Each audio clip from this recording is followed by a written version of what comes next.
Remember, remember, the 5th of December, Scientology's treason and plot. I know of no reason why Lisa McPherson should ever be forgot.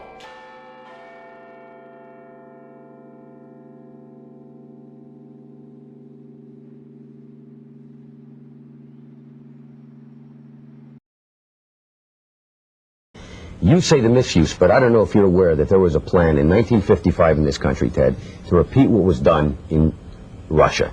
There was going to be a Siberia, USA set up on 1 million acres in Alaska to send mental patients.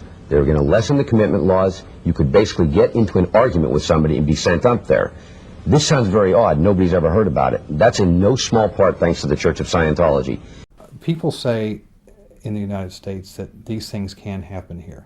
Mental screening that only took place in the old Soviet Union or communist Vietnam or those places. It's not true. I want to talk in some detail about the Citizens Commission for Human Rights, or the CCHR. The CCHR was created in 1969, founded by the Church of Scientology. If you were president, would you work to phase out the IRS? Immediately.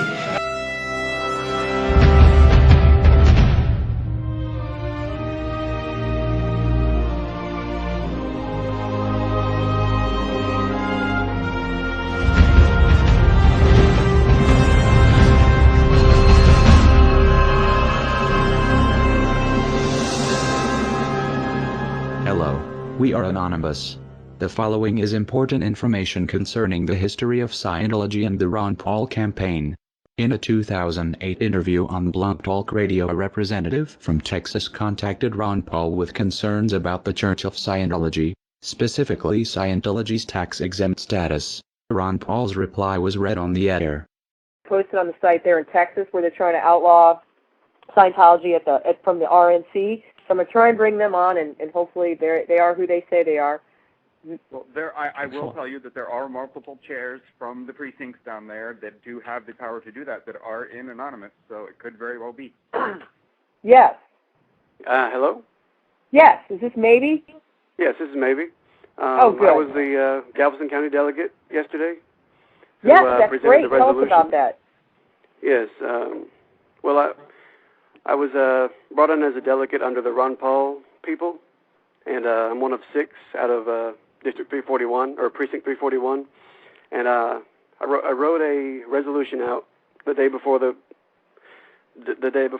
convention, and just proofread it, asked some people on my IRC if it was okay, and made some changes to it, and it got it worked out, and I submitted it yesterday. And after I had submitted it, they called for a vote, and every single person raised their hands, and it got passed. And it's going to appear, you can go to the website, it's called GalvestonCountyGOP.com, and I'm not sure when they're going to post the resolution on the website, but that's where they said they would be posted. And it's going to be resolution issue number 9, resolutions concerning religious issues, number 162. And it's going to say, be it resolved that the Church of Scientology in the state of Texas be officially regarded as a business and not as a religion. That's the only part of it they're going to be using. What do you think the chances are of getting that passed? And what will the ramifications actually be? The chances of it getting passed, it started out as it's a grassroots campaign, really. And a lot of people think it doesn't have much pull. But if we get enough people involved and enough words out, I think it can become an influential resolution that can be made into a law one day under the Republican Party.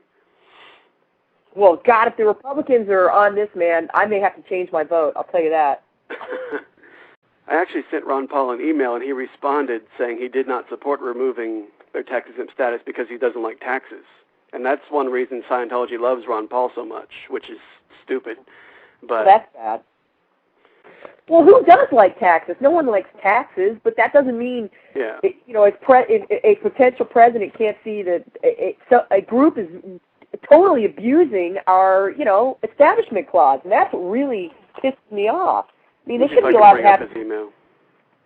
shouldn't have a special privilege for one religion over another. Would you like me to read the email he sent to me? Sure, go ahead. Okay, this is from Dr. Ron Paul. Thank you for contacting my office. I am always happy when the people of 14th District of Texas take time to let me know where they stand on important issues facing the country. I understand your concerns about Scientology. However, I do not favor revoking Scientology's tax exemption because I oppose raising federal taxes on any group or individual, even when I disagree with elements of that group's political agenda. The precedent of tax-exempt revocation may someday be used to justify raising taxes on other tax-exempt groups, including religious organizations. Thanks for writing. Please do not hesitate to contact my office with any other questions, comments, or suggestions. Sincerely, Ron Paul. Well, don't you think then that if he was so opposed to revoking their tax-exempt status that he might be opposed to the fact that they can make claims on their religious education and have other people pay them back? I would assume. Yeah, that would be the point to make, I think, with him, is that, hey, you're actually paying them money. Well, exactly. He likes that even less. What they didn't know is when Ron Paul said, "I understand your concerns about Scientology," Paul knew much more than he was letting on. Paul and his campaign have had a close working relationship with the Church of Scientology through their front group, Citizens Commission for Human Rights. His claim to not support revoking Scientology's tax exemptions probably has less to do with opposition to raising federal taxes and more to do with a private meeting Paul had with the CCHR the year before in November of 2007, where attendees paid a minimum of $1,000 to speak with Paul. From a CCHR email in November 2007 by Scientologist Mike Kaplan, "I have arranged a private 1-hour luncheon with Ron Paul on 1128 Sin Street, Pete, when he will be in town for the CNN YouTube Republican debate. This luncheon is reserved for $1,000 plus donors to Ron Paul's presidential campaign. 19 people so far have paid and confirmed and will have the honor and pleasure of having lunch and communicating with Ron Paul directly. There is room for one more. He deserves our support. He's the only sane choice as far as I'm concerned." His message echoes the intentions of America's founding fathers, and he is inspiring a new generation of Americans. He is the sponsor of a bill in Congress that would make it against the law to use federal dollars to mental health screen Americans. He is pro-Constitution and pro-freedom. He is a true patriot. He is in valence. He is an ally.